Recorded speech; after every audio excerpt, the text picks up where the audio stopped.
So the pandemic could help free open source software, but unfortunately was a win for proprietary software.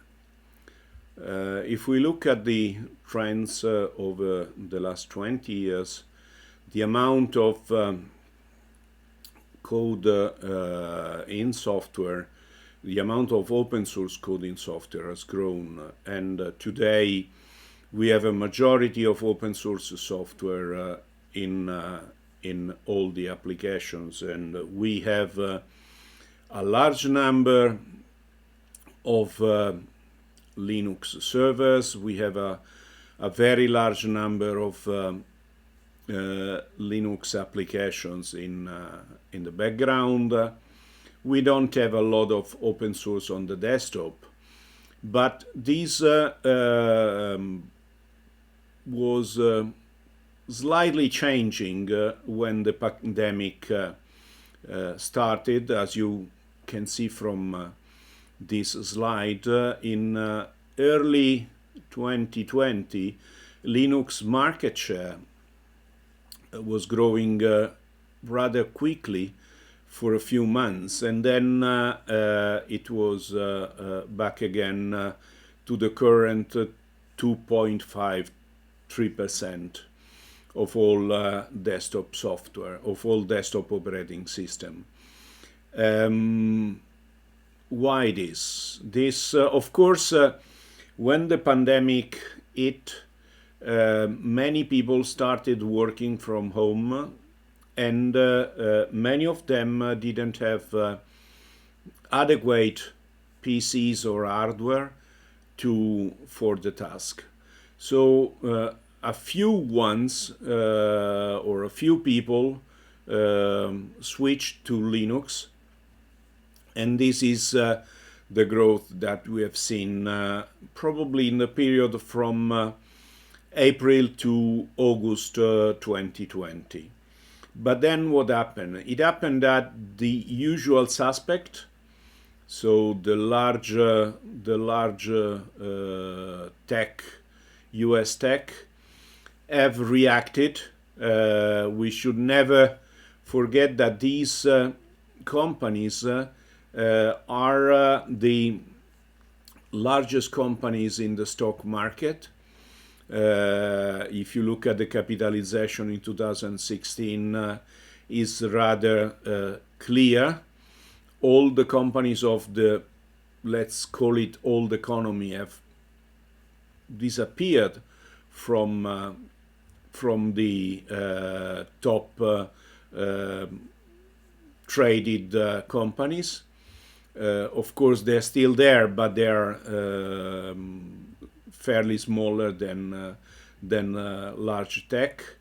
And if we look at what happened during the pandemic in 2020 and 2021, these large technology company grew even further during a period where most of the other companies had issues. And this chart gives you an idea of the market dominance from US companies that we have in Europe, because we should never forget that these companies are based in the States, but they export their technology to Europe, and most of European government are relying on the technology provided by these companies, even if the guarantees that these technologies are protecting European user more than the US government is not sure at all. What is incredible is the amount of money that these companies spend in lobby activities. Technology is an industry that has issues like any other industry, but is definitely not the industry with the heaviest issues in terms of environment or in terms of human health. But even if this is not happening, the technology companies are the largest lobby spenders in the world and definitely in Europe. These are the lobby expenses in Brussels of the largest technology companies. And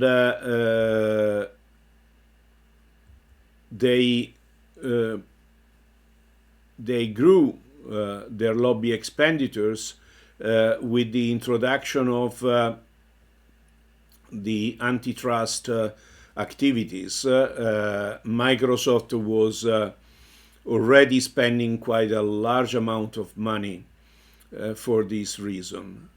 And they have developed network of lobbyists in Brussels that are propagating around Europe. And of course, this reflects on the meetings with politicians, with the EU Commission. If we look at what companies and business associations have been able to do in comparison with NGOs and associations and organizations representing the open source environment. The numbers are amazing, and this of course explains why companies are being able to profit from the pandemic instead of then suffering from the pandemic. These budgets have a significant impact, in fact, on EU policymakers. And the people that represent these companies spend a huge amount of money, and the consequence of lobbying, say, according to Shoshana Zuboff, the author of Surveillance Capitalism, she says that lobbying has fortified the business model that violates people's privacy and unfairly dominates the market. And this business model is flourishing without being challenged, exactly because it is protected by politicians. One unfortunate confirmation of this subservience to large tech companies was the story of the human genes being renamed to please Excel. Instead of the scientific community going to Microsoft and not just asking, but imposing them to patch Excel in a way that Excel could import in a proper way the gene names without considering them as dates. By the way, LibreOffice has never provided the same issue. They renamed the human genes. And this is just unbelievable, because it's a community, and a strong community, because the scientific community is a strong one, that is prone to Microsoft wills. And of course, if we look at the European Community Open Source Adoption Maturity Index, and we look at what happens on the desktop, which is the first line, the situation is really incredibly bad. No open source in 60% of the cases, something ad hoc in 20%, and the remaining 10% is local policy or EC policy, but it's really limited. And while of course if you go to the data center open source is a lot more used than proprietary software. And if you go to other areas, there is almost a clear majority from open source software, because when you go into strategic or business critical server-based application, you almost don't have a choice than implementing open source. So while open source is being adopted, but has not been the adoption has not been increased during the pandemic, where there could be an increase that was on the desktop, and that could have been an advantage, could have been represented an advantage for user, especially because the privacy could have been implemented in a better way. This has not happened. So, and in fact, when we look for news, we go to the usual suspect. We Google, we go to the media, we turn on the TV, and this what is producing this? This is producing the cycle of providing, giving out our information, because if you search for something or you look for something on the web, this is profiled, and your profile is increased, and at the end is digested by machine learning and artificial intelligence and is transformed into business data. This slide just gives you an idea of what data brokers are providing in terms of profiles of population. We have profiles with 3,000 or even more attributes for each individual. By switching to open source software for desktop productivity, European government would have regained control of citizen personal data and manage them according to their confidentiality. In addition, switching to free open source software would have meant moving from proprietary to standard document format with a significant advantage in terms of interoperability. Proprietary software, in fact, protect the user by obfuscating everything, algorithmic information, and this way they also obfuscate the way that use end user data. On the contrary, free open source software protects the user by applying transparency, sharing the source code and sharing all the information, so that the user knows or all the information to decide by himself what he can give in terms of personal information and what he doesn't want and to give to the general public.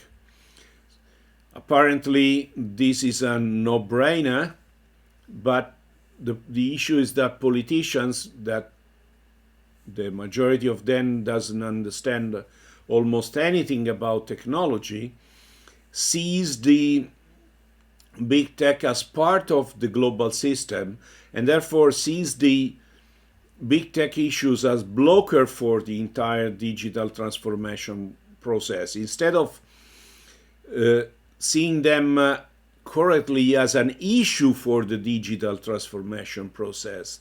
They see that as an issue because it's a blocker of the digital transformation process. So they don't see free open source software the same way. So instead of seeing free open source software as a potential solution to the digital transformation process. They see that they ignore it as a potential solution, and trust only the proprietary software, which is widely used by governments, even if there are sentences by the Court of Justice of the European Union that say that the standard contractual clauses of the proprietary software shouldn't be used and shouldn't be allowed in Europe. And these slides give you a feeling of how much these clauses are ignored in some cases, or even if they are known for their issues, they are adopted. 95% of the companies of small and medium enterprises with 2,000 more employees uses standard contractual clauses, which means that they give out their data to big tech, and they made them available to the US government instead of keeping them for themselves. And unfortunately, the cost of reassessing all these is extremely high, and therefore there's not a willingness of tackling the issue. What would happen if the public code was the code developed with public money was public as well? We would use standards, we would rely on interoperability, we would be able to read the documents, we would be able to avoid the lock-in strategies of Microsoft, which has been even capable of publishing a manual on how to lock in your clients. If you don't find it online, I can send it a copy to you if you want to learn the strategy to lock in customers. And the issue is that we keep on using formats that are used by malware to carry viruses, Trojans. This is a Kaspersky Lab research in 2019 that says that 70% of malware, global malware, is carried by Office documents.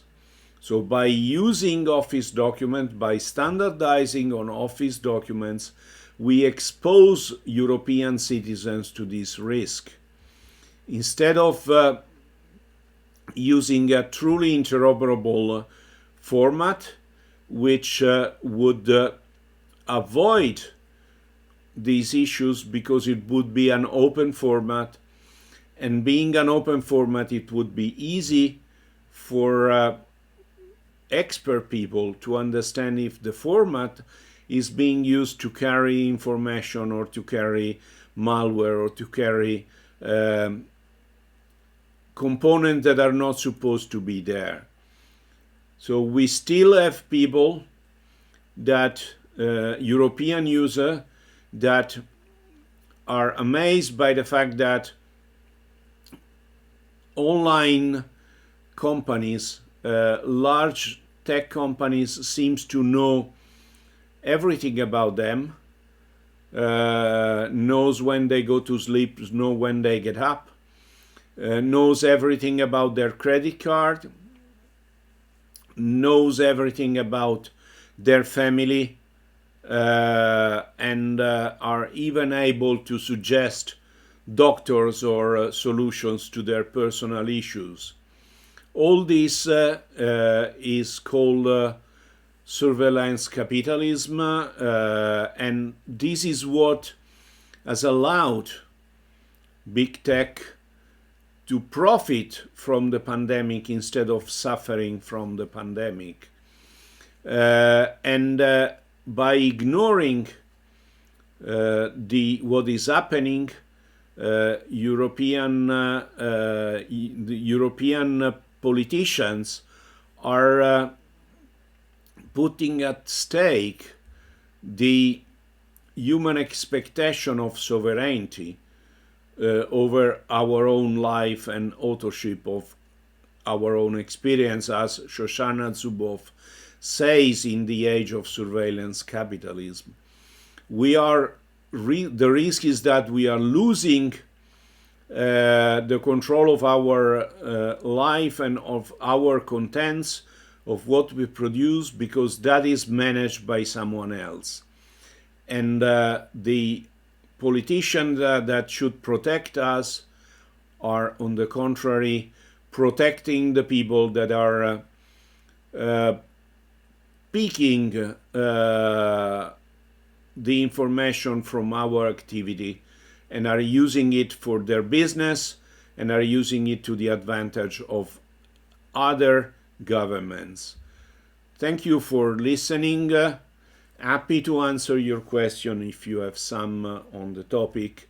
I understand that this is not a trivial or an easy topic to discuss, but if we don't face it now, we will find ourselves in a terrible situation quite soon. Thank you again.